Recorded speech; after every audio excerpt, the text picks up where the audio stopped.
period. My school of thought is a medieval school of thought. Before, in the 1600s, you might have heard me mention this topic sometimes.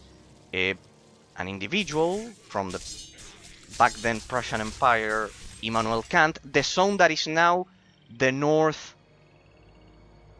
of Poland. There's a small piece of land called Krelowiec, that is now usurped by. It's not usurped in that sense. It was like a treaty after World War II that was given to Russia. But before that, the original name was German. Before it was Polish. A viewer Polish told me the original name, but well, it doesn't matter. Before Krelowiec, it was called Koenigsberg as German.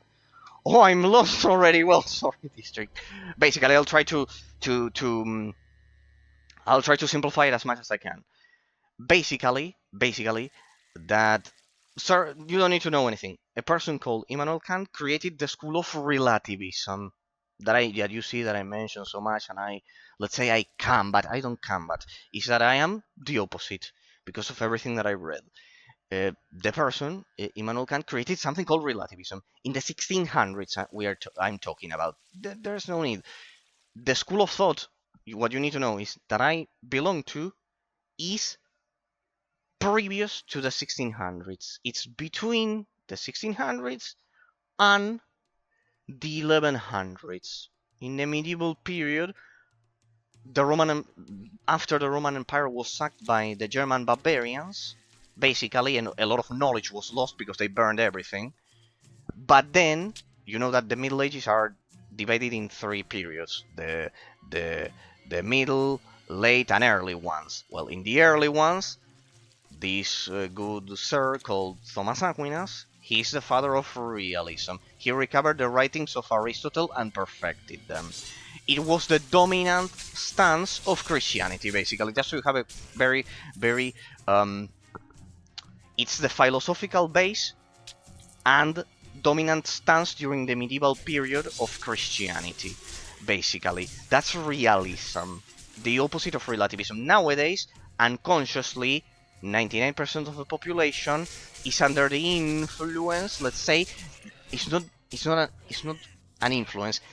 Their consciousness is automatically adapted to relativism.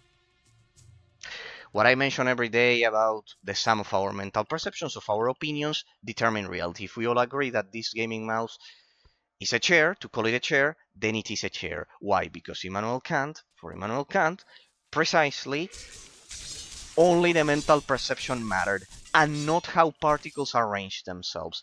That is the point of division in which I reject, and any realist thinker rejects. Now, the worst part of it is that I am an atheist realist, which is even worse because 99% of realists, which already are 1% of philosophers, are all Roman Catholic. They are either Catholic or somehow they are religious. They believe in God, in that sense. Because of that, mine would be an absolute realism, which is pure logic in what it is the conception of the state and everything. I can accept that you know that I'm a monarchist. I believe that the British monarchy. I like parliamentary monarchies because I think they are more stable. So what you need to know is, I don't think there will be another person talking about metaphysical analysis, because what's the part of the metaphysics? That for me, for a realist thinker, this mouse, why is it a mouse? It's a gaming mouse. For me, it's a mouse because of how particles naturally arrange themselves in this shape. Not because humanity agreed to call it a gaming mouse. And that brings a lot of consequences, which is that the inherent existence of this metaphysical entity in time and space, precisely this arrangement of molecules and particles, has an external... Okay, I see. Well, you can see that it is quite difficult that someone... It has an an exterior existence from my mind. For the modern mind, unconsciously, this thing being called a mouse exists inside of your head. See this trick? For me, it has an external existence from my head. See the difference? The gaming mouse is an yes. The gaming mouse is a gaming mouse regardless of what I think, regardless of what's in here. That's why I keep it here so you can see a difference. See that when I get them close, it's quite graphical. For a relativist thinker, the mouse is here because this determines the mouse. For me, it's not that. For me, it has an inherent existence. That was the predominant in the medieval ages. This was all derived from God. In my case, since I'm an absolute realist, it derives from the arrangement of particles and molecules in the universe.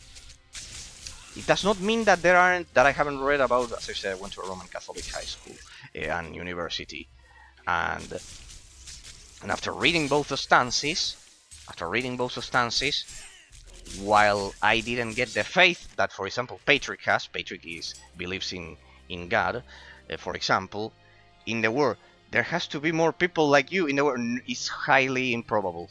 It's highly improbable, this trick. Why? Not because I'm a genius, but please don't think it's because I'm a genius, because this was discovered in the 1100s by the person I'm telling you, by Thomas Aquinas. And even before Aristotle laid the foundation here, I found the way. No, it's not that I'm a genius.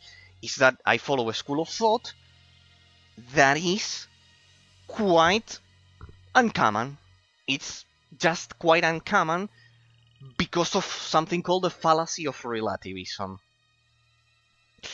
Because, and this is not a coincidence, what I mention to you every day, you can see that all of this can only be derived from reading an unhealthy amount of books. Be it that I'm right or wrong, doesn't matter, but I bet you can easily spot that I took my time to at least back my own personal opinion, in that sense. The problem is, it's not a coincidence, my theory, that after the fallacy of relativism, which is that two opinions can have equal value, after that we had World War I, after the 1700s, World War I, World War II, Middle East attacks. Let's say, for example, my Syrian great-grandpa. I had a Syrian great-grandpa. I had two Italian, one Spaniard, and one Syrian great-grandpa. For example, he was a rich merchant before World War One, and the Middle East criminals grabbed him and sent him to the front line of World War One, not two. The other ones, all of the rest of my Italian great-grandparents came here because of World War II. They're in Italy. Besides, they were in the northernmost part of Italy where the dictator tried to escape. So it was the worst part of the worst zone of the conflict. But the Syrian one, they just grabbed him, sent him to the front line, and by miracle, he survived. And as a stowaway, illegally, he got into a boat that by chance dropped here in the port of Buenos Aires, of the capital of Argentina. By chance. But they left him to die. That's why you can see that I'm also quite against the Middle East powers in general, and people who attack the West, let's say. I think Phantom told me that I cannot use certain words here if I don't want to, unless I want to get banned. But basically, you get the idea. The ones supporting Palestine and everything, in that sense. So, bet you can see that it's not a coincidence that after relativism took hold, instead of, I'm not saying that the Roman Catholic Church was perfect. I'm not saying that the Italian Roman Empire was perfect. I'm not saying that the Germanic Roman Empire was then perfect. No, they all had flaws, but they all had conflicts with each other and wars and etc. previously. But But the fallacy of relativism didn't exist. The fact that two opinions could have equal metaphysical value, and I could say any stupidity that I could tell you about, like telling you, well, from now on, this glass is a chair. That, at least, that did not exist. That's the reason why I follow a medieval school of thought instead of a modern state post 1700s school of thought. Regarding about that, there has to be more people like you in the world. I don't know if you say it as an expression of wish, that you wish there would, or as a deduction that there must be someone exactly, or at least similar like that, from that same school of thought. I get it. It's like at least that follows a similar line of thought. It is quite improbable. Quite improbable. There are, but as you said, they wouldn't use Twitch. They are probably locked away in some potentially. Yeah, you might have some chances in some, because at my university the teachers were like that. At some Roman Catholic university in Italy, you might find them, or in Spain, or in, I don't know if in Romania you would find them, but look for Roman Catholic universities, like directly derived from Roman Catholicism, and you may find people that know Thomas Aquinas, and if they know Thomas Aquinas and read him, you will find that at least they know about the things that I mentioned. That's where you would have some chances. I don't think you would have a lot of chances in the United States, only in Europe, in the countries that I'm mentioning to you. Precisely. In Italy, in Spain, maybe you could find in Portugal as well. And, well, I don't know if you could find like locally in Romania. I don't know. In the Balkans, how because I couldn't cover all history. I don't know if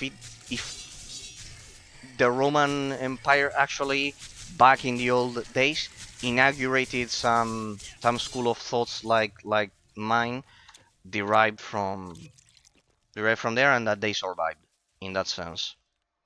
I would tell you that that's pretty much where you have some chances of finding someone like that.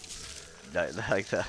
Oh, well, you made me blush. This make me absolutely blush about it. You know that there's a lot of people that would listen to all of these things that I say, and they would say it's a horror. They would say it's a horror. That because they want to.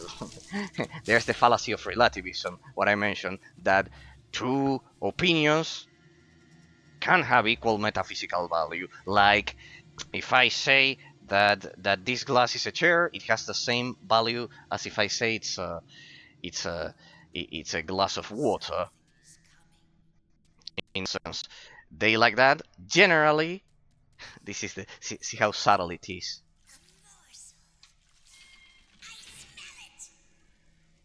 She smells immortal, boss. Oh, a hero. He wasn't immortal. He was a hero. Oof, level 63 is the zone, boss. Okay. Oof, I remember this one. Oh, yeah, I remember this. It's not as bad as Typhon, but it's kind of like extremely slow because you have to deal with three at the same time. So the fallacy of relativism, precisely this three, is that two opinions can have equal metaphysical value. Like saying one thing or saying the other thing can have the same value, which for me it's impossible, because there will always be one, according to realism, that will always be closer to describe metaphysical reality. But for relativism, metaphysical reality is the sum of our mental perceptions, the sum of our opinions, the sum of our thoughts. Only our thoughts matter. rather than how particles arrange themselves in that sense. So because of that, that will derive a lot of consequences. Among them, the fallacy of relativism, that when you have to confront a relativist, basically that's what I use. That's why I was suggesting to Patrick that he's 17, that he would go to a Roman Catholic high school because he already believes in God, and I told him that will give you the tools to at least be able to debate relativist thinkers in that sense. Good. First try. Yes. So the fallacy is that we can say whatever we think, and because it's our thoughts that define reality precisely, it doesn't matter. So since it doesn't matter, then I can define reality as I'd like, and I can manipulate it.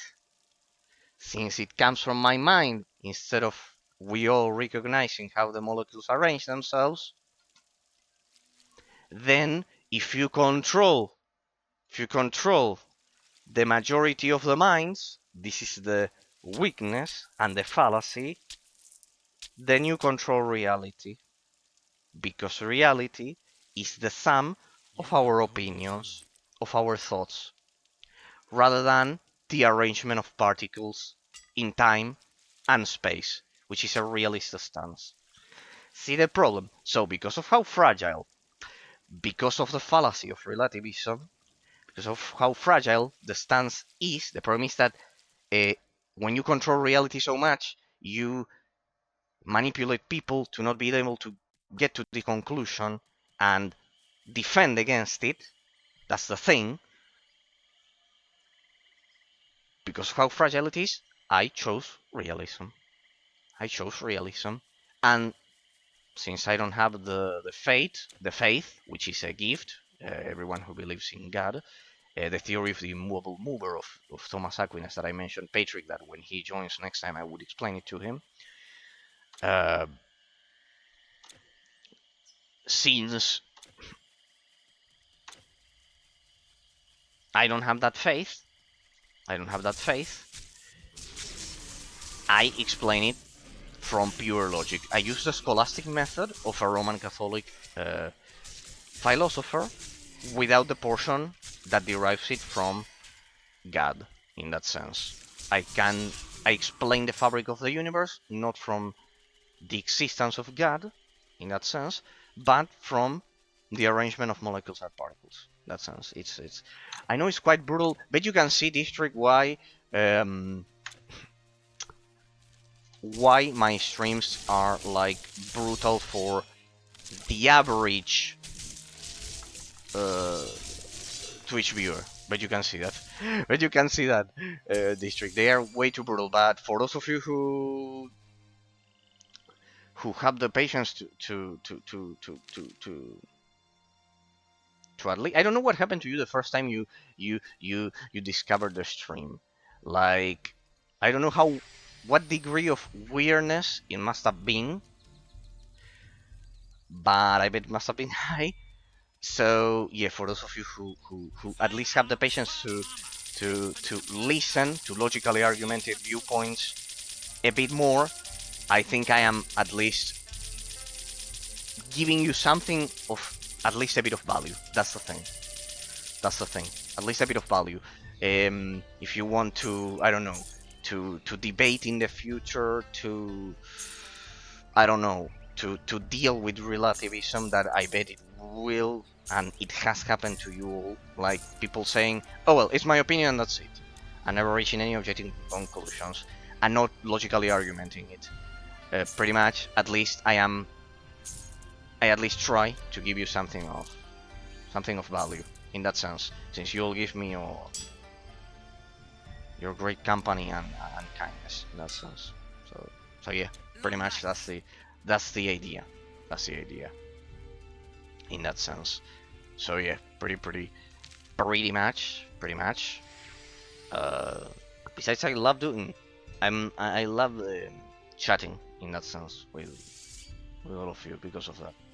Because it's a mutual benefit in that sense. It's a mutual benefit because I enjoy your company, and as I said, because of how solitary it was reading so many books, and I enjoy, and at least I want to believe I offer you something of value in that sense with all of the things. Oh well, you make me blush about more people like me. If it's an expression of wish, it's absolutely, I feel absolutely honored. If it's like a deduction, like there has to be, it's quite difficult. Even more on Twitch or internet in general. But not because of, as I've said, not because of being a genius or anything, but because of how scarce realist philosopher schools are nowadays. Nowadays, it's dominated by relativist schools because of political influence. Well, this is more on a political level. Relativism is closely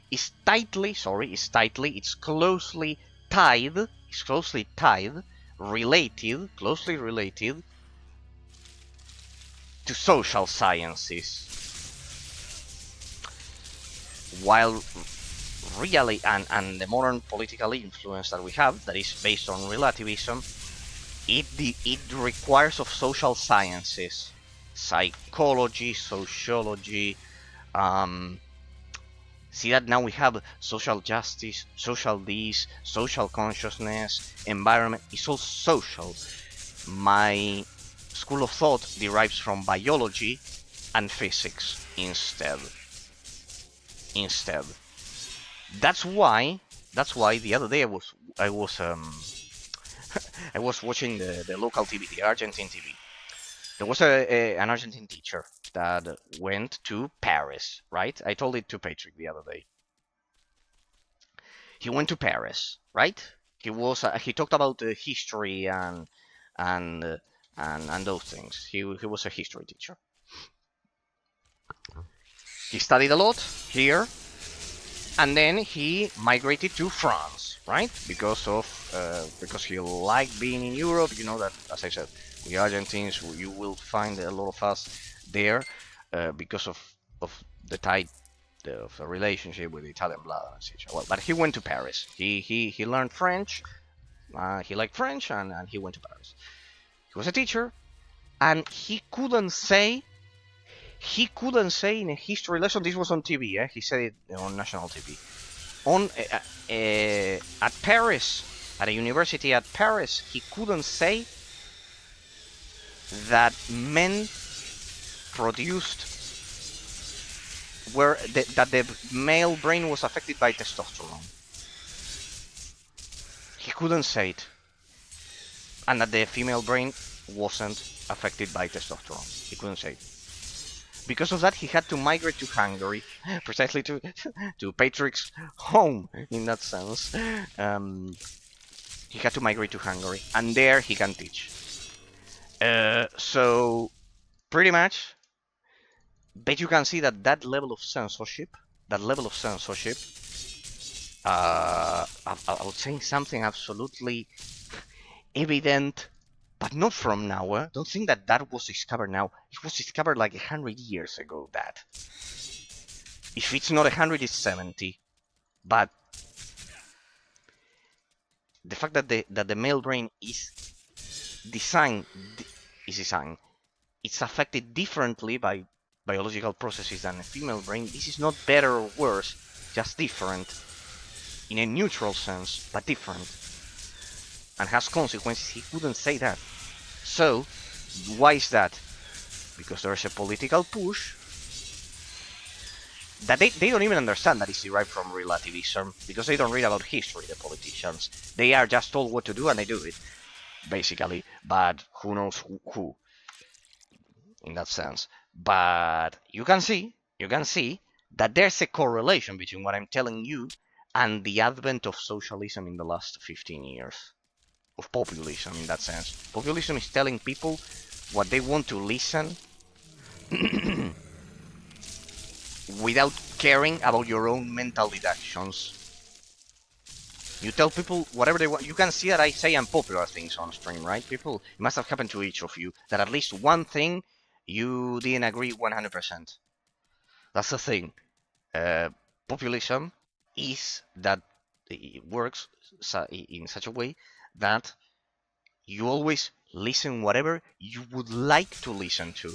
That's why analytics and they sell all of our data and etc. is so important, because otherwise you cannot do populism. You need to know what the other person, at least not exactly what the person thinks, but at least the overall tendency. Like, how's the situation going? Are we actually tricking them, the population, or not? Are we, how the degree of efficiency in that sense? The opposite of that is, like I do, like I do, saying my honest thoughts without caring if then I take for granted that you won't agree with all of them, and that's perfectly fine, but that at least I share my perspective of it. Then you can measure the value of it. But at least I communicate it. They don't. They don't say what they think. That's why most politicians nowadays feel like extremely hypocrite, because they generally, unfortunately, this tendency is reversing lately, uh, with the, let's say, more reactionary politicians. Uh, they always tell you whatever you want to listen to, or whatever they believe you want to listen to. That's the key. That's the key. They shouldn't do that. I think they shouldn't do that.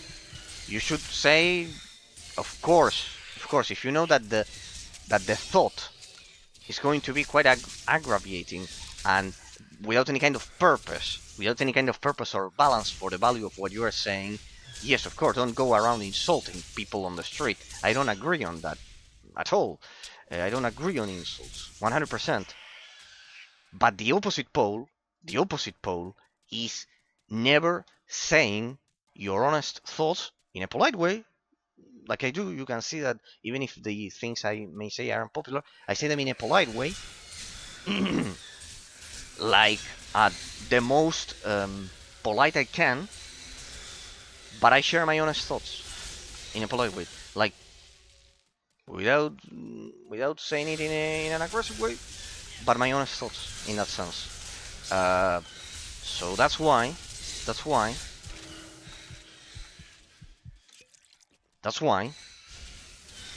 uh, they don't know about it. But that's the handbook of relativism. It has already happened. The 1700s, and it ended up in one or two in two world wars, pretty much, in that sense. Because since I could say whatever the fuck I wanted, and it had the same value as the other person, and maybe spending a lot of time evaluating these issues, since they had the same value, then that's how the the medieval states started turning into the modern state, in which Napoleon invaded all of Europe, and then the mustache man from Germany invaded all of Europe again. Same, exactly the same style, exactly the same. The French Revolution, people. The problem is that people always forget about the French Revolution. They only recite modern history in that sense, and the French Revolution was the same. As I always mention to you, people, the conservatives in World War One and World War Two were the old medieval monarchies that were precisely attacked by all of these. Who did Napoleon attack? The British monarchy, the the Germanic Roman Empire after the destruction of the Italian one, the monarchy, Prussia, Austro-Hungary, all monarchies. After Napoleon attack, what happened? They were gradually replaced, in that sense, with the modern state. What happened then? The modern state, with the mustache man from Germany, he was actually from Austria, technically, not a coincidence, not a coincidence, which was Austro-Hungary, that lost a lot during World War One, precisely. So first Napoleon attacked, and then World War One. look, you can see that always the one attacked is the monarchy, is the medieval Roman Catholic monarchy, in Roman Catholic or Protestant in that sense, the monarchy. That's the true conservative stance in that context that I always mention. You can see that they were always defending in that sense. The British, did the British invade all of Europe? No, they did their conquest like here in the Americas, doing in uncharted lands. Like, for example, here we have the Norwegian monarchy, the Swedish monarchy, the Finnish monarchy. In the case of Poland, I don't remember if it was precisely a monarchy, but all of the monarchies, the medieval monarchies, Bavaria, old um, medieval kingdoms, they were the ones always under siege in that sense. So the most conservative ones, the ones that believed in God, the ones that, and as I've said, I'm an atheist, the ones, but this is history, the ones that believed in God, be it Protestant or Roman Catholic, it makes me laugh naturally always. Those ones were the most peaceful in Europe in that sense. If you look at it, the British did conquer lands. Yes, in the Americas, uncharted territories. In that context, they didn't attack their neighbors. They went to conquer lands that were savage in that sense, but they didn't attack their neighbors. The same goes for Norway. Do you see any news of or history of Norway attacking all of Europe or I don't know, uh, Sweden or Denmark, for example? No, it was always in the zones in which relativism took hold directly. The Prussian Empire first. The Prussian Empire, it was Germany that took the Germanic Roman Empire. They sent Catholic population and religious population in general out of they gradually sent them away, and they embraced relativism. And after that, then all of the tragedies happened. In that sense, all of the conflicts at least happened because the other ones retaliated. The tragedy is when at least there's not two two factions fighting each other. In this case, of course, the others retaliated. But if you pay attention to it, for example, I don't know, um, other example, other example of highly religious zones. Spain in World War II remained neutral in the end. Do you see news of Spain getting into World War II? No, Spain didn't get into World War II. They were coming from an internal conflict. They were coming from an internal conflict, and but really, they were offered to join the Mustache Man, and it would have been a mess. But I think it was only one division that was sent by Spain, and then he didn't enter the war. He didn't enter the he didn't. Spain didn't enter the war. There you can see, and the supposed the dictator was deeply Roman Catholic. For example, well, there you can see that this modern trend of saying uh, that religious people are intolerant, like they're some kind of neo crusaders that attack everyone.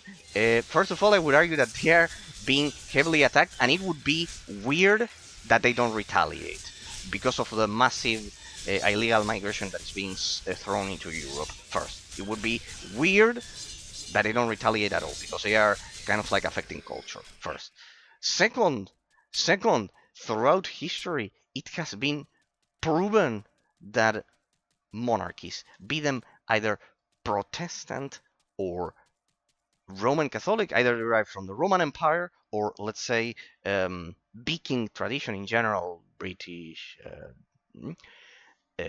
Norwegian, Danish, Swedish, Finnish, like let's say Viking ones, Baltic as well, or us in the south. throughout time, they have been quite stable, and Napoleon would have never appeared in that sense in those territories. And if Napoleon hadn't appeared, it is highly probable that then the mustache man from Germany wouldn't have appeared, or at least not with the intensity that it had. I think it wouldn't have appeared in that sense. I think it wouldn't have appeared in that sense, without a doubt, because of how more vertical the society is. But when each opinion is worth the same, a psychopath, a psychopath, a psychopath, a more aggressive psychopath can appear, and his opinion will be worth the same as those who are not psychopaths. That's the fallacy of it. But you can start to see the consequences. But explaining this takes effort and time. In that sense, it takes effort and time because you need to actually read a lot to understand it. But I'm sure that any person who has a more, let's say, aggressive socialist tendency wouldn't even want to listen to me saying this. Then I have no problem with people saying, oh well, but then Rome was shit or something like that. Rome was shit. Uh, uh, or I don't know. We are better off without religion or something like that. I think religion has a Western religion, Roman Catholic, Protestant, and everything derived from Europe has had a quite positive impact on society, contrary to the aggressive Middle East ones. But people wouldn't be able to even listen to me, probably. Wouldn't be able to probably listen to me. Those aggressive socialists are unable to listen. And if you're unable to listen, well, then there's nothing at that point I can do for the person who might be I don't know, listen to me talk or whatever. There's literally nothing I can do. Bring the eye to Medea. Okay, we have to go back to town. Okay, it was in, I think it was the last Medea's Grove. There we go. Sorry, people. I was getting. See how I get lost in thought? It's absolutely true. I love chatting about all of these topics because of how interesting they are. How absolutely interesting they are in that sense. They are absolutely interesting. Here we go. The other day, Ambra was telling me that the stream from time to time had kind of like a blackout. Like the whole screen would go black in that sense. So that's why I'm checking it from time to time. In that sense, because it was Ambra and the Ender from yesterday. So yeah, when I saw that it was at least two people, I said I'll look into it from there. But I don't see it, honestly. Not since Perseus has a hero wrested the eye away from the weird sisters. I love that TitanQuest has a day and night system. See, that's something easy to implement that gives a lot of realism to the game. Ooh, the Eye of Medea. Look at that, people. Look at that. I love how they improved the textures in the enhanced edition. I see loss and folly. I see my dark goddess languishing, imprisoned, and the underworld writhing in turmoil. I see war engulfing the living world. Oh, this must not be. You must stop this. I see the entrance to Hades, where all must eventually descend. Creatures close crossing borders. Okay. Your journey begins here.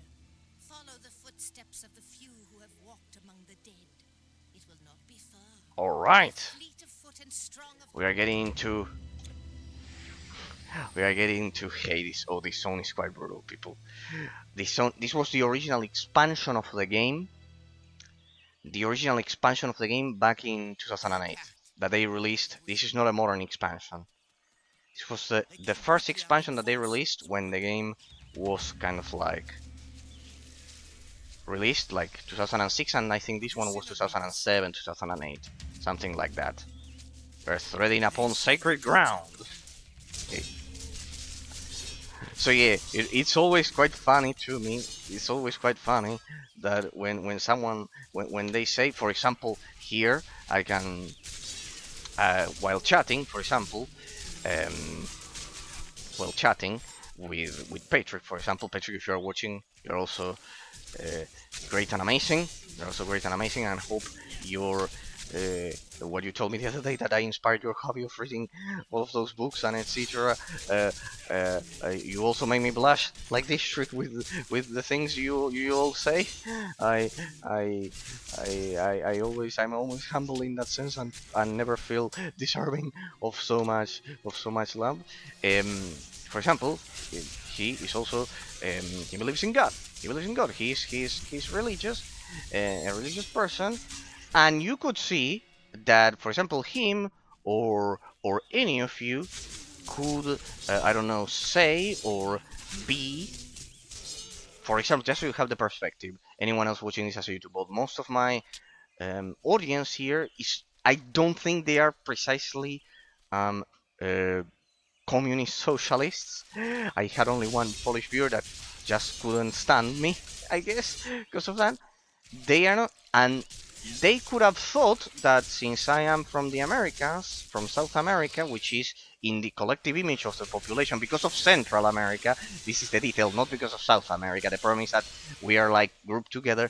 They could have thought that I'm an ignorant, or that I am uneducated, or I don't know, believe that I don't know shit about life or whatever, regardless of what I said. What I'm telling you is that precisely, really, the most, let's say, for the modern mind, conservative people are the most tolerant. That's why I laugh. That's why I laugh, because precisely conservatism at its core demands that tolerance because of being individualistic, because it wants to preserve. When you want to preserve something, you always are generally tolerant. That's the, see how different it is from reality. The fallacy of relativism, which implies manipulating it. When you try to conserve something, people, aren't you being tolerant? Yes. For example, what was the other message, for example, that left me thinking that I hope you never quit doing YouTube or gaming again. Well, precisely that, at the end of the day, the will is of preserving. It's a conservative will of preservation. Generally, Napoleon, the Mustache Man, everyone who was a relativist, Immanuel Kant, Karl Marx, Nietzsche, um, generally all relativist thinkers, they thought, for whatever reason, that cutting ties with the past, with things that already existed, as a positive value in their philosophical systems, in their thoughts, basically. Um, like preserving things made no sense, so it was intolerant because you didn't want to preserve anything. There's a difference between trying to change some things, which I agree. For example, the medieval world was quite different compared to ours. There were things that just would be illegal in the modern states. I think I cited the other day the fact that the feudal lord could enter your house and take your wife, and then he would um, return her. For example, of course, that's illegal. That had to change. That didn't work correctly and was properly changed. Of course. But there's a difference between changing that and erasing, like eliminating any memory and bashing any memory of the existence of those things, and like rejecting everything. In that sense, with a much proper balance, okay, I think these spirits are not bleeding or being poisoned. That's why they are dying so slowly. These ones, yes, these ones they believe. It's immediate. You can see the orange number there doing its job. So pretty much you can see. Oh wait, the boss monster. You can see that conservatism, contrary to what the modern tendencies say, is tolerant. When one of these new, let's say, reactionary leaders, let's say something like Trump or whatever, they say that they don't want illegal migration, and that is considered intolerant. They are trying to culturally preserve, in a lot of cases, of course there are specific cases per country, they try to preserve the original culture of the country. And at the end of the day, how is it intolerant if they are trying to preserve the original culture of the country? Because they reject new people who try to enter the country. Well, but the problem is that they are trying to enter it illegally. As I said, to get my Italian citizenship, I had to have a clean criminal record, and I don't even go there. See if it's if it's different. First, and I had to verify. It takes 10 years for some people. And I had to verify that precisely my great-grandfather was effectively ejected from northwestern Italy. It's the cone right below Switzerland. I think I mentioned it on stream. It's like the first city right below the cone of Switzerland that it has in Italy. The city, the small town. It is a small town. He was ejected by World War II by conditions that he couldn't control. And these people, without clean criminal record, without anything at all, and on top of all of that, you are telling then all of us that they have the right to not adapt to the culture derived from the religion of 2,000 years of Western Europe, let's say, of Europe in general. I mean, non-Middle Eastern territories. Middle East territories. Like, general. I don't care. Protestant, Catholic, I don't know, Orthodox, Evangelist, I don't care. But not Islamic. That is impossible. That is impossible to adapt. From TitanQuest analyze to speaking politics again. yeah. This trick. Sorry if it's weird and boring. I get lost in thought. Like, I don't know if it happens to other streamers, but I get lost in thought because I otherwise it's quite too shallow. But yeah, it's absolutely like that. Yeah, it's absolutely natural for. Yeah, pretty much. In that sense, I love that other thing because it feels quite. No, I know you asked me about talking politics. Sorry, district. I think I would get publicly stoned. You would all support me, but people on YouTube will be like, "I thought this video was about TitanQuest, not politics." No, it's about the review, and the review involves talking about metaphysics, and the metaphysics derive and are influenced by politics. And since they are influenced by politics, those things.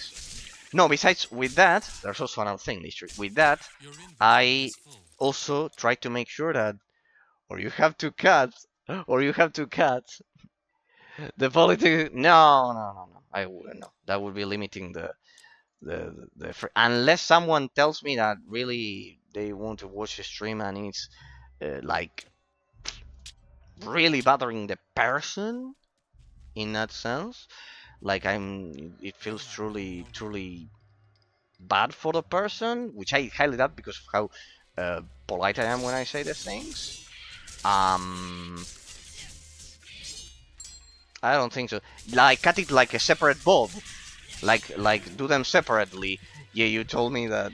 For me it's okay, but some YouTube people, you know how they are. No, I know that. No, the thing about doing it on stream, the thing that you told me about Your inventory is full. the politics stream, that I need to do it separately. The thing is that first, I know that all of you wouldn't have any problem because precisely you are quite tolerant and mature and everything, mature more than tolerant, and you have to do separate 100%. That's your that's trick. Yeah, I thought about it. But that would demand a lot. Seems you have a lot to talk about. No, well, it's just that I get lost in thought. But the thing is that no, what I wouldn't like is that Inventory is full. you guys would potentially, you, Patrick, and the rest that are quite tolerant and everything, you would be okay, and you would probably defend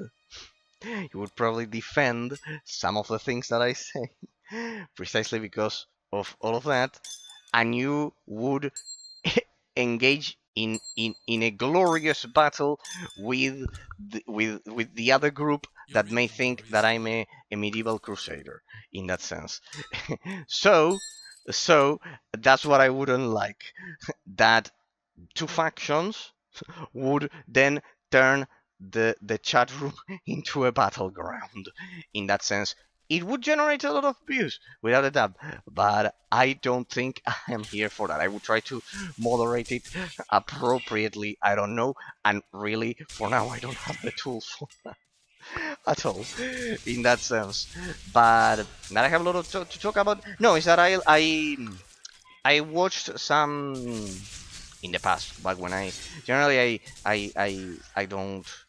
I don't use Twitch that much. I just log in, say my silly things, and then log out. But back when I was discovering it, precisely when you mentioned, I saw that some of them. I thought I could do it alone. I almost made it. Alright, and I take the supplies back to the camp. Can't carry anymore. Oh well. The quest item is there. No, the. Your inventory is full.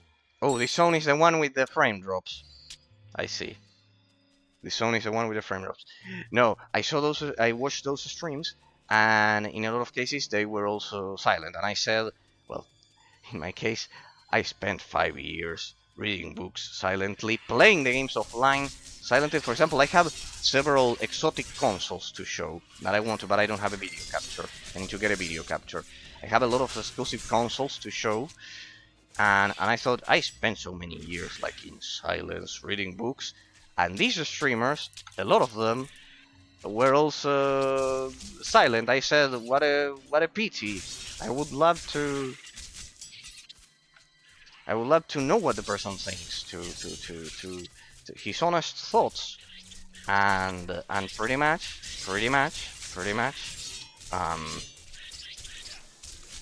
because of that, I said, seems quite interesting as I started. If there's one thing I'm not going to do is not share my thoughts. If my thoughts are not liked, well, then there's really nothing I can do for the person. But if it's not the case, then if there's one thing I won't do is not sharing my thoughts. I share my thoughts. I had a I precisely was commenting to you. That's why I agree that if it ever happens, it would be separate 100%. I had a Polish viewer last year when I was playing precisely Spellforce. That you were there. You were in some of the streams over when I played Spellforce. I think it's just also my game selection was. They're the games that I like playing. Huh? They're the games that I like playing. But I know that they are like way too much for most of the people. With that, with my chat and everything, I want to ensure that if anyone cares about the stream, is precisely because of me rather than exclusively the game. Indeed, that's why I stream the variety as well, and that if people stick around because of what I say, even if I don't know, because at the end of the day, the gameplay can never be like liked by everyone, because we all have different tastes. You can grab like similar genres, but at the end of the day, the person needs I love sharing my thoughts rather than more than the gameplay. Of course, the gameplay. There are moments in which I love sharing my thoughts about the game and analyzing it. But my thoughts more than what I'm doing on screen on its own. My thoughts. I love doing that. And if it's politics, oh well. What are you gonna do? I bet that at least there's something of value, even 1% out of all of the things that I say. There's at least 1% that is of value. 1%. That is at least of value. That's pretty much the idea in that sense. So yeah, pretty much. And if it's politics or history, well, people have to understand that it's my freedom of expression as well. There's also that. That's the little lawyer in that sense. See, it's my freedom of expression. I make use of it. In that sense, it's quite curious. It's quite curious. It's another phenomenon, which is that um, over at Twitch or YouTube or social media that involves broadcasting and video in general, I find it terribly shallow in that sense to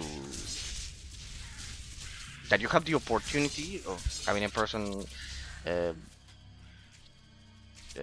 commenting the game and everything to not share his deepest thoughts. It would be much better, because you know what happens otherwise.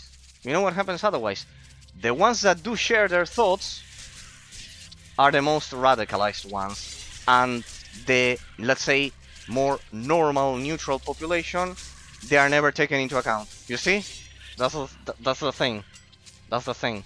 The more radicalized ones share their thoughts, and the normal ones, let's say, the more reasonable people that say, well, don't bother me, I'm busy paying my taxes and keeping this together. Uh, they precisely since they don't want any trouble, they remain silent, and then the radicalized ones are amplified, because then people think, other neutral observers think, oh well, that's the only one talking, that's the only one talking, and since it's the only one talking, it has to be the only valid opinion. See how it is. It ends up being like that. That's the thing. That's why I don't cut out the part of politics in that sense. The part of politics in that sense, because then otherwise, imagine that I never streamed Drakensang, right? For a second, the Drakensang 1, and I didn't, and I wasn't in the category of whatever district. Imagine that. Probably it's quite difficult that you could have imagined that there was a realist philosopher, as you express it, that could ever talk about those things while playing the game. But it's naturally quite improbable to think about it in that sense. Say that's the thing. Oh, finally, we are done with this unfathomable, unbearable fog. Look at this. I always thought this is cool. These are like the spirits going into the river of souls in Hades, in the netherworld. In that sense, it's quite well done. Consider that this is a game that was done back in 2006. Quite old. The As I've said, in the context of 3D gaming, of 3D isometric action RPG games, this one was the founding father of it. Before this game, as I always say, think about games like Loki or TitanQuest or The Hand of God, and the point and click system was terrible for 3D games. The void that Diablo 2 had left behind was still a black hole, that was still a black hole that consumed all 3D games. Back then, the gaming industry wasn't sure if the 3D transition would affect all genres like by default on the same scale that it did for the initial 2D platforming, and the rest of the 2D genres of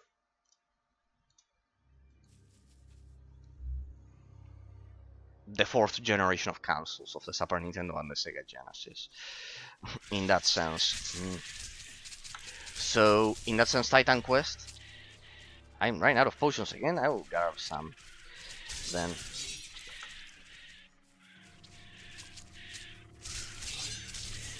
Don't tell me it's lagging because of the sound. No, it seems quite smooth. There we go. Yeah, there we go. Perfect.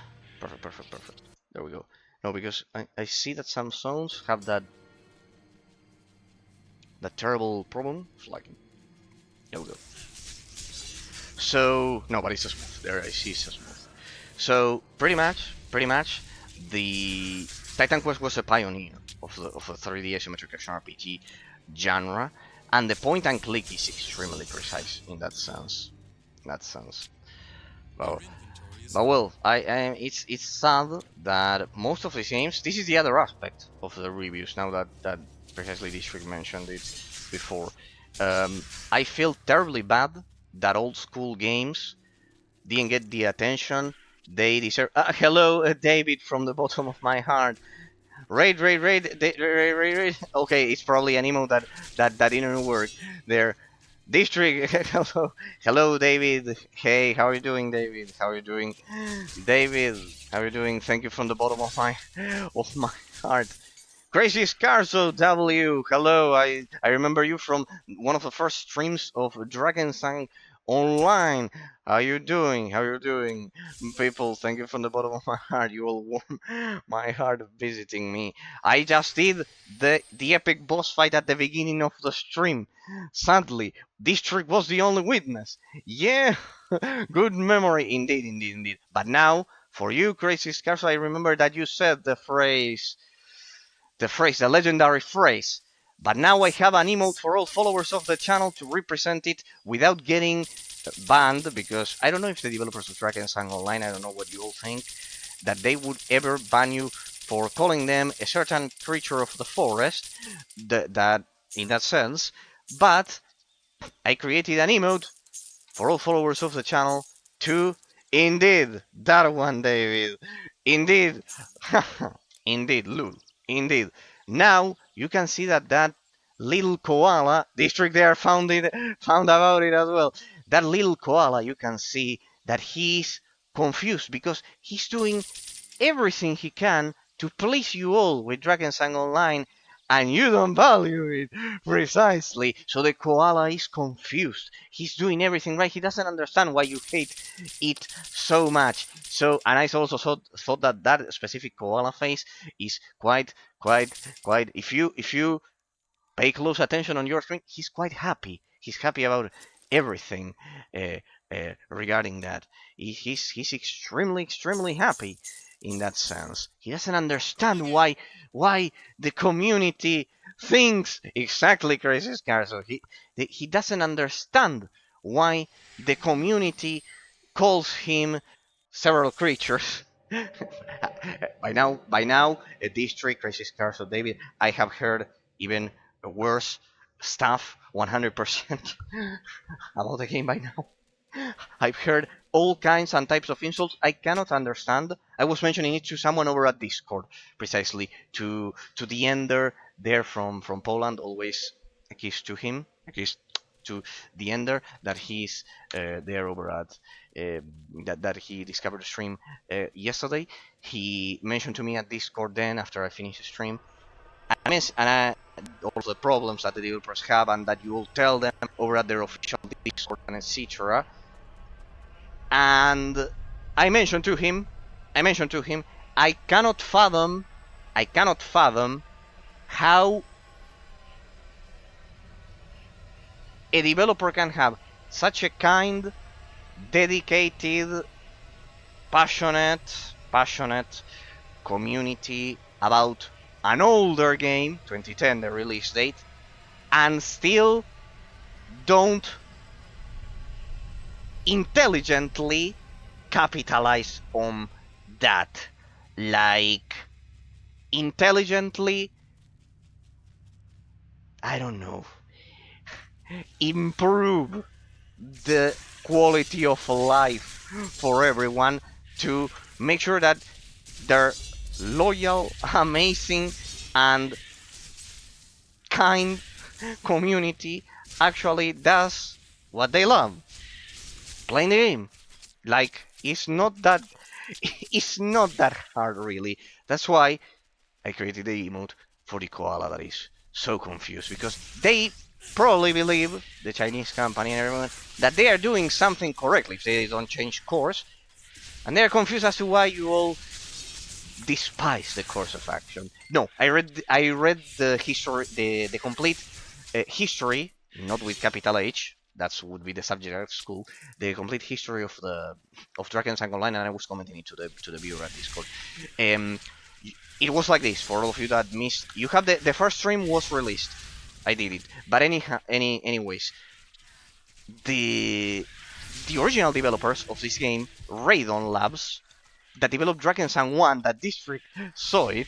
He made it to see it, to see the Dragon's Sun 1. It was a tabletop Dungeons and Dragons game, like 3.5 Dungeons and Dragons, like Baldur's Gate, real time with pause in case anyone played that style, Aurora Engine style of games. It was like that, and then they released the second one, Dragon's Sun 2, that I didn't make it to play it. And then Raydon Labs was acquired by big, huge games, the original developer of Dragon's Sun. But it didn't get the license of the original universe of the Dungeons and let's say the license of the Dark Eye of the tabletop game. That's the story. That's the history of the developer. I read it in the first stream precisely. They acquired the name Dragon's Sun, but not the license of the tabletop game. That's why the continent is called Duria instead of Aventuria, which was the original name. For example, in that sense. There are some other details. For example, they use the characters. I could see King Murolosh from the first game, the King of the Dwarves. But, for example, Rakorium, the mage, was also different in the Dwarven city. They changed the name, and they kind of like changed the name of the characters and the universe. And then the Chinese company, when they bought big, huge games, then, of course, all of the microtransactions and everything. But besides that, they inherited the limitations of the original contract between Big Huge and the German owners of the Dark Eye. And because of how risk adverse the owners of the tabletop game apparently are, they don't give the license to anyone. In that sense. So there, I think I made you a quite summarized story as to why the game may have some limitations in terms, because we were debating that why don't they release Dragon's Sun Online 2 or Legacy servers or all of those things. It's because of the original limitations of the license issue, unless someone else here has other information. That's what I read so far in that sense. Unless someone has any other information so far, I would say that in my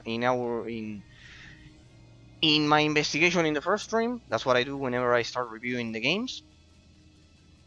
It was like that. Look at this. We beat the final boss fight of the base game. This is TitanQuest. I don't know if anyone here played it or heard about it. This is an isometric action RPG from 2006, in that sense, that uses all Greek mythology. And we're in the River of Souls, like in the Greek legend. It was like that in ancient Greece. They thought that our souls would go through the Stygian Sea of Souls like this. Charon has gone. Do you know where he is? Can you bring him back? Ah, we have to help him. You can see that Dragon's Angle Online also uses this in the zone that I was in.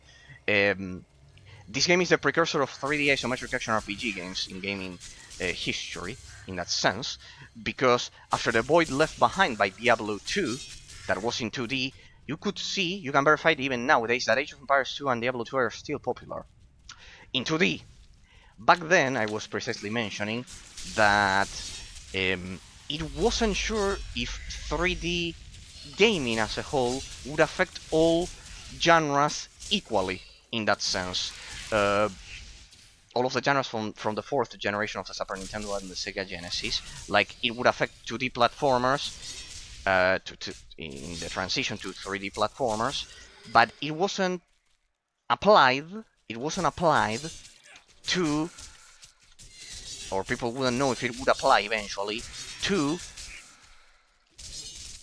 games like isometric action RPG like TitanQuest. We had games, very, very obscure ones that I mentioned, like Loki and The Hand of God, in which, for example, the point-and-click system was quite flawed. These precise clicks that we do nowadays, we take them for granted, and that is a terrible mistake, because in the transition to 3D, only this game, and you can see it even so I have some misclicks as a reminiscence of the old days. You can see that misclicks were quite common because of how developers were not used to deal with pathfinding. Pathfinding, if we have to define it in absolute terms, people remember that I always like defining things in absolute terms, because otherwise we are defining things in relative terms, that is, defining something in a comparison with another thing, and that doesn't give you an objective explanation of it, pretty much.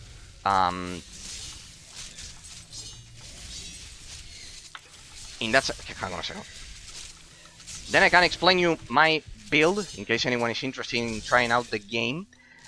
I channel everything through my basic attacks. I don't use any abilities at all.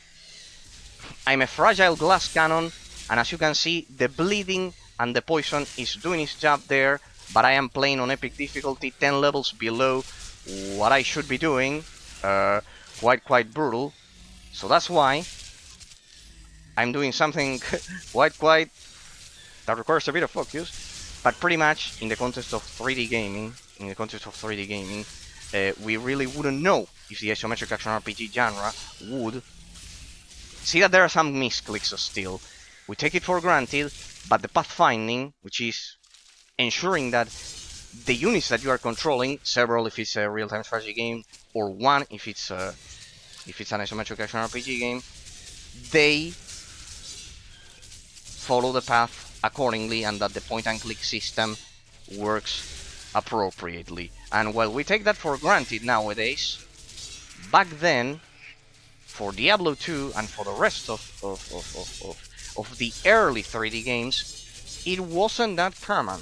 See that there are some misclicks, some specific misclicks. Here, there, you could see that there was a micro movement that I did until I hit there. For example, there, that's a reminiscence of the old days. Believe it or not. It's a reminiscence of the old days, people. Quite fascinating phenomenon. A quite fascinating phenomenon that I have seldom seen in that sense.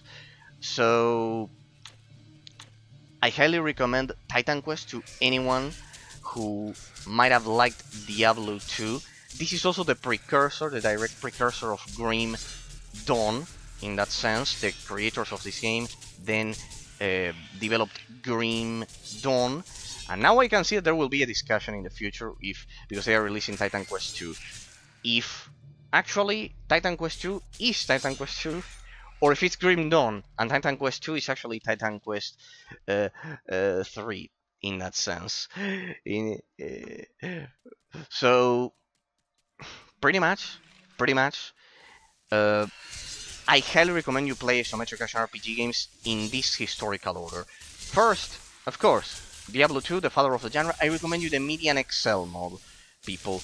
The Path of Diablo mode makes a lot of modifications, and it distorts the nature of it, so I would go for Median Excel for a modern experience. I would play the original one in 2D, so you have the feel of the point-and-click system that you cannot get in the resurrected version. Then if you can tolerate the 2D point-and-click system, I would go for another one called Nox, which was developed by Electronic Arts and was the rival of Diablo back then. Then I would go for the other successful 3D one that was also a pioneer alongside this one, which is Fate, which is the predecessor of Torchlight. I would highly recommend you to play them in that order, and you will be able to spot, because that way you will be able to spot the subtle evolution, the gradual but subtle evolution of the genre, with the small improvements that they have done, and in that sense, I would definitely recommend you Fate Reawakened, that they recently remastered it, but it still has the old school essence of a dungeon crawler. And if you like Fate, at that point I would go back and play Diablo 1. I would go back and play Diablo 1. So you see the difference with Diablo 2. And that way you will have a perfect perspective with those games. Then immediately then, after those, I would play this one.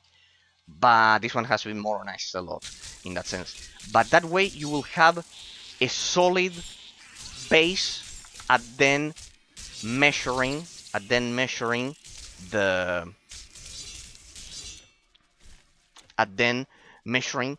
subtle innovations and evolutions that the genre has had. So I highly recommend it to you. Besides that, this game has something unique, has several unique features. For example, the fact that you can go over the cap of your, if anyone has any doubts about the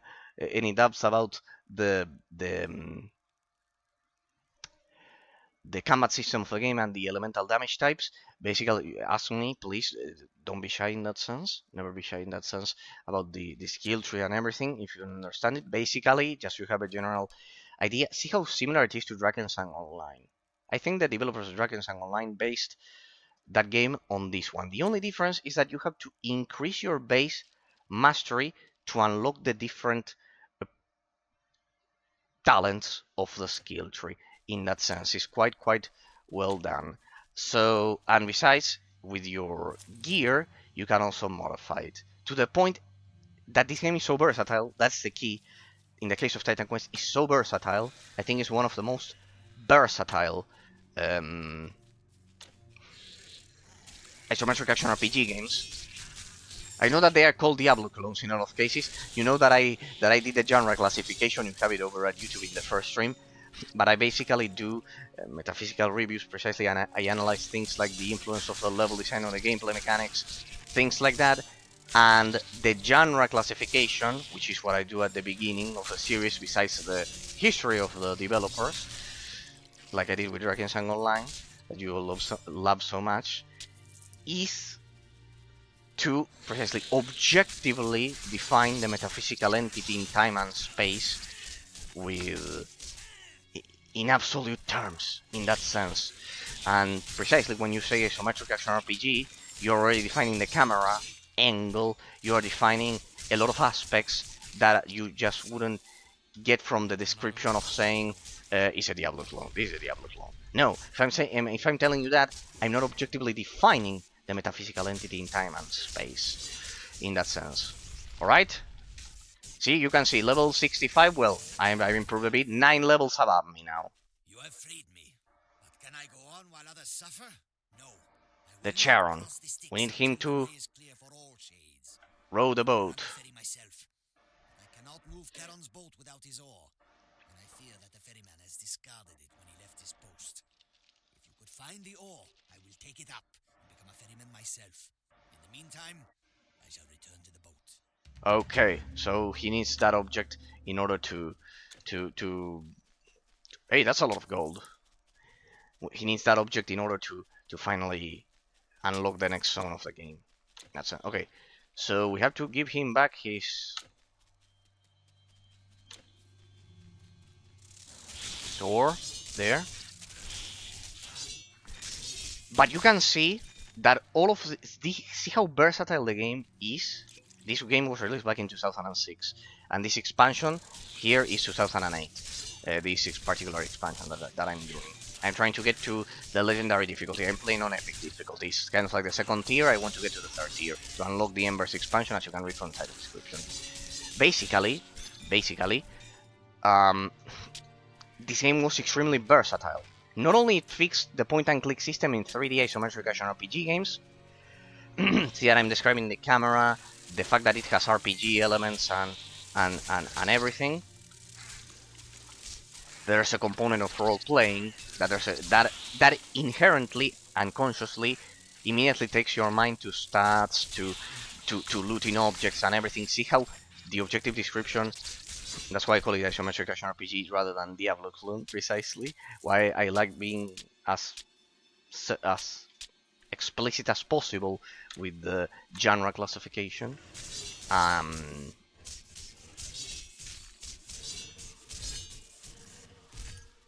See how, in that sense, the game is the most versatile because I'm not using any ability. It allows you, and I just beat at the beginning of the stream.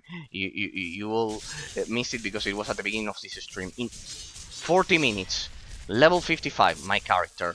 There you can see it. Against the final boss of the base game, level 66, 11 levels above me, and my build could push through, could make it through, could make it past the final boss of the game without any abilities. As you can see, I don't use any abilities at all. See how versatile it is. I think the other day I was asked about the build. It was curious for an old-time player of Drakensang, of precisely TitanQuest, that he told me, you have no abilities. Why is your abilities bar empty? How did you make it to epic difficulty? And I explained that this is I'm using a build that I designed myself 10 years ago. 10 years ago, this build that you see that I'm using is from 10 years ago, back when I was quite much younger in that sense. And I designed it for normal difficulty. I finish a game on normal difficulty every single side quest for epic difficulty, and I channeled all the damage through my basic attacks. As you can see, I use very fast weapons, and they deal poison, bleeding, lifesteal, mana, magic steal. They slow enemies down. They pierce armor. They deal retaliation poison damage. Well, that is by being attacked. Basically, my gear and my build are designed so I only use basic attacks. That's why I highly recommend you to play games in that specific order, because first you will be used to Diablo's style, which is more ability oriented. This one you can do it as well, but it will be quite different, and you will have ranged and AoE attacks. In my case, the AoE is so fast, you can see there that the poison spreads with my attacks, so the poison ends up doing the job. And I was surprised by my old, younger self, because I could design this build 10 years ago, and it's pushing through epic difficulty and mobs that are 10 levels above mine in that sense. So pretty surprised, pleasantly surprised by it. The weakness is that I don't have any range damage, and I need some sort of defense that I'm working on. But basically everything is done through the basic attack. In that sense, I love how subtle, swift, and fast this build is in that sense, people. I love it. And well, of course, I'm proud that I designed it back without guide, without anything back then. There weren't guides to do builds. Probably now there are some crazy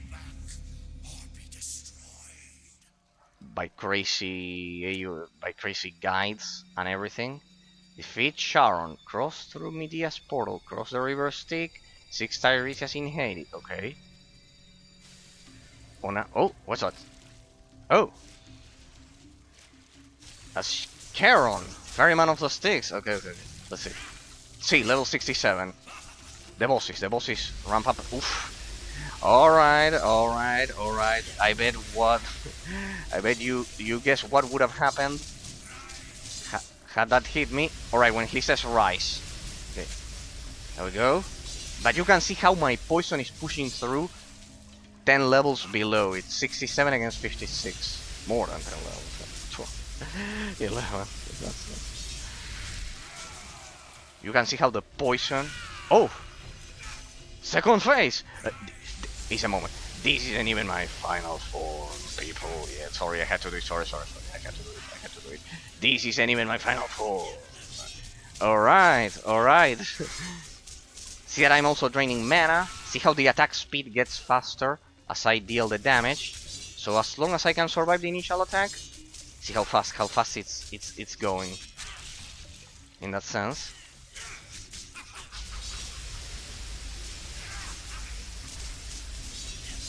See how my attack speed is increased so much that the damage is irreversible.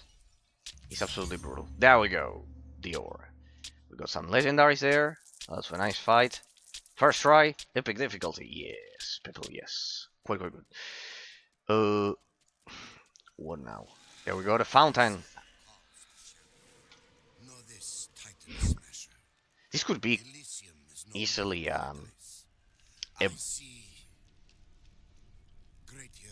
speed run of the game. I'm doing one expansion per stream. Gods who should stay. Gods who should intervene have departed. The living must take their place beside the dead. Save the dead from dying. Come to Elysium. Come soon. Come now. Come now. Come. Indeed. Come. Alright.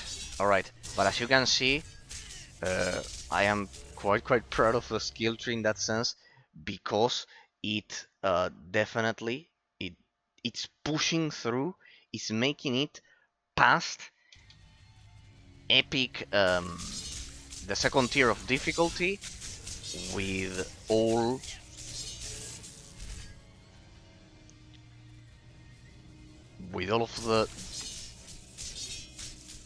of the extra damage that it implies dealing. And I did it myself 10 years ago in that sense. As for the rest, people, I can assure you that the enemy variety, the objective variety, the dynamism, the variety of the level design, and the perfect influence of the level design on the gameplay mechanics of TitanQuest will absolutely make you fall in love with it, without a doubt. I bet you will love TitanQuest, especially if the ones that come from Dragon's Song Online, in that sense, because it will be similar in terms of the camera. It will also be isometric, but first of all, it won't be that grindy. It will be more dynamic, and the enemy variety will be quite good. For example, some stun you, some disrupt you, that is eliminating the use of abilities. And also, you can see that it has a variation in the influence of the level design of the gameplay mechanics. What do I mean with this? Because otherwise it's all theory. That you can see that some of the zones have narrow passages like this, where you aren't really killed by the raw input damage of the enemies. It's one of the factors that contributes to it. But the source of the difficulty is derived from being surrounded and killed by the enemies fighting in narrow passages. For example, some of these zones. The times I have been killed by mobs rather than bosses, it's been because of that, because I got cornered and killed. See, influence of the level design on the gameplay mechanics. The narrow corridors are a deliberate creation of the talented developers of TitanQuest in that sense. That's something that, for example, in a lot of other games, if you only have an open world map, you can simply run away from danger, and that's pretty much it in that sense. But here it has a quite good influence of the level design and gameplay mechanics. It has a complex elemental system that you need to master. In that sense, think about all the types of damage that I mentioned to you that I'm dealing. I'm dealing poison, bleeding. I'm not dealing elemental one. I think I'm dealing a bit of fire damage as well. I don't remember from what part of my gear it comes, but I'm also dealing a bit of fire damage. So it has a complex elemental system, used both actively and passively by the gameplay complexity of the gameplay mechanics. Actively, because the player deals different types of damage, and also passively, because, as you can see, you also have to worry about your elemental resistances. For example, I have a terrible lightning resistance there, 0. But I mitigate bleeding, piercing, different types of damage in that sense. So, it's used both actively and passively. And you must be thinking, but Erasure, that happens in every isometric action RPG or Diablo alone. That's not a problem. It's a common element. No, for example, in Borderlands, there isn't a defensive elemental system. I always say Borderlands board game. There isn't a defensive elemental system applied specifically to the character, like it discriminated a different type of fire resistance from ice resistance or cold resistance. I don't know. There isn't really a difference. All the attacks deal the same, so you don't have to worry about balancing your gear. All of that increases the abstract complexity of the gameplay mechanics, and as I always mention, people, the more complex the gameplay mechanics of a game are, the better. Always. Difficulty is always a positive aspect on its own. The difficulty. Why? Because it enhances replayability, as I always mention. Now, when is it that we get to the point in which a game feels repetitive in that sense? And we say that in a negative connotation that a game is repetitive. When you have a lot of, see the difference between saying this game is bad because it's boring. Imagine that's a typical relativist analysis, quite subjective, and it's the opposite of what I do here in that sense. Imagine the difference between saying that the game is boring, is repetitive, I always do the same action, between saying that replayability can be objectively added through either content, the amount of maps that the game has, the expansions, everything, or depth. An objectively defined depth is the amount of time it takes for the player to master the abstract complexity of the gameplay mechanics. See how it's different. I'm giving you the reason why, and you are getting more information out of it. So, when you have a lot of content, you have a lot of maps, but you already mastered the gameplay mechanics, the repetitiveness, the repetition of the tasks becomes boring. But if the ceiling of mastering the gameplay mechanics is higher, if these two opposite poles are more balanced, then that's exactly when you play things like Dragon's Song Online or any other game that you love, any other isometric action RPG games that are repetitive, but you don't get bored, like Diablo, like the ones that were properly developed, but we never get as to why. That's what the channel is about, people. That's what the metaphysical reviews are about, in that sense. Describing the objective arrangement of molecules and particles in the plane of time and space. In that sense, rather than my mental perception of it, rather than my opinion. If I told you, I think, I don't know, TitanQuest is a good game, and other one is boring. But I'm not telling you why. That's the thing. And if you cannot comprehend why a metaphysical entity may have the specific arrangement of particles, having the disparity between having a lot of maps but being quite boring in the repetition of the mechanics, then you cannot comprehend the entity itself, and thus you cannot get as to why. You may then draw conclusions from observing it. That's the thing. That's the difference. The emblem, let's say, of the channel. That's the emblem. The main idea, basically. Here we freed these poor little souls, so they can go to the River of Souls. In that sense, and we proceed. So yes, in the case of TitanQuest, I would say a perfect influence of the level design and the gameplay mechanics. I did a boss fight at the beginning, in case anyone would like to check out the bod for something quite epic. And you could see that there in that boss fight, I had to do a lot of dodging, for example. And that is quite positive, because think about Diablo 3. In case anyone here has played Diablo 3, or you're watching it as a YouTube bod or a Twitch bod, and you are watching it. Think about Diablo 3 for a second, please. When was the last time in Diablo 3 that you had to care about enhancing a defensive stat? for example. And after some seconds you will probably, of thinking about it, you will probably tell me, never, never eraser, never, never, never eraser, never, never. In Diablo 3, that's the huge problem, the flaw of Diablo 3, and you will see of Diablo 3, and you can see how objective it is. Diablo 3 does not break through the limitations of the paradigm of min-maxing in the framework of the stat system of isometric action RPG games. That's the huge flaw of Diablo 3. And a lot of modern isometric action RPG games that older ones like Diablo 2 didn't have. What is that crazy stuff that I just said? Breaking through, being unable to break through the paradigm of min-maxing. Well, min-maxing, first we define the phenomenon. This is something that I analyze a lot for other games, so I would love to share it with all of you, in case you are coming from Drakensang Online and checking out TitanQuest. Min-maxing is basically spending all of your points on a single stat so that it increases your base attack damage or your crit or whatever, one stat, a single stat. And in that sense, that alone allows you to be efficient in combat enough as to finish the game, to be efficient in combat. And what happens there, what most reviewers don't pay attention to, sadly,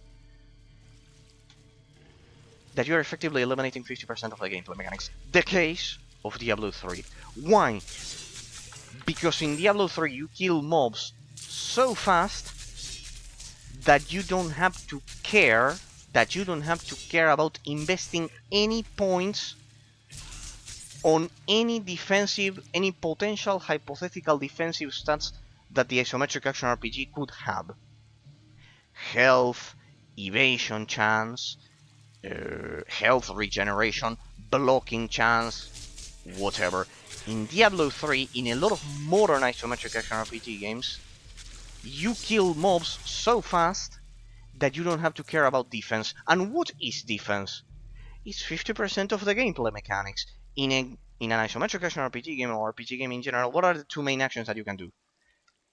You can deal damage and receive damage. When you can deal damage so fast, because of the balance of the level design was terrible, in that sense the case of Diablo 3, I am convinced it is the case, you kill enemies so fast that you don't have to care about any defensive stat that the game could provide you, in that sense. That's why I asked at the beginning if if you ever cared about any defensive stat in Diablo 3 or in a lot of modern isometric action RPG games. It's not Diablo 3. That's why I generally give the spot to older games. You could see how much I had to defend, if you check out the beginning of this build, against a Typhon, the final boss. It took me 40 minutes, the boss fight. And I dodged most of the time, but I also attacked. But in that sense, I had to care about my defensive strategy when approaching the boss fight. In modern isometric action RPG games, Diablo clones, if you'd like, no worries. I think it's a non-precise naming convention, but in that sense, so it is understood over at YouTube. Those games eliminate any probability of designing a defensive strategy by the player, and that is not pushing through the paradigm of min-maxing. Just invest your points on one stat, and that alone breaks the stat system of the game. In that sense, the paradigm of min-maxing, of not being able to break through it in the framework of the stat system of the game. Just dealing, just worrying as a player in the abstract complexity of the gameplay mechanics about a single stat when you're playing the game to be efficient in combat, in that sense, to be efficient in combat. So, pretty much. So, in the case of TitanQuest, you could see how much I had to dodge at the beginning of this BOD. You could see it. You can see how I have to care about the different resistances. You could see how I was killed several times, in that sense. Being a fragile glass cannon, in that sense, I did a lot of high damage, but I still have to care about the resistances and avoiding the attacks, the evasion of them, So in that sense, you can see that you'll find it much more balanced than Diablo 3 and modern examples of the genre. And that's also the reason why I recommend you to play Diablo 2 first, because this formula is derived from there. It's a bit slower, but in that sense, it it has a higher abstract complexity of the gameplay mechanics, people. Okay, so we'll leave it here, halfway through the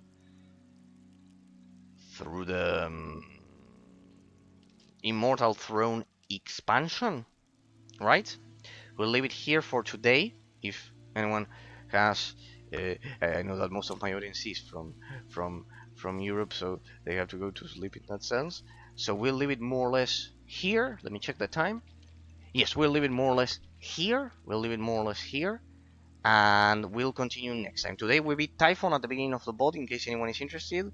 40 minutes, legendary epic boss fight.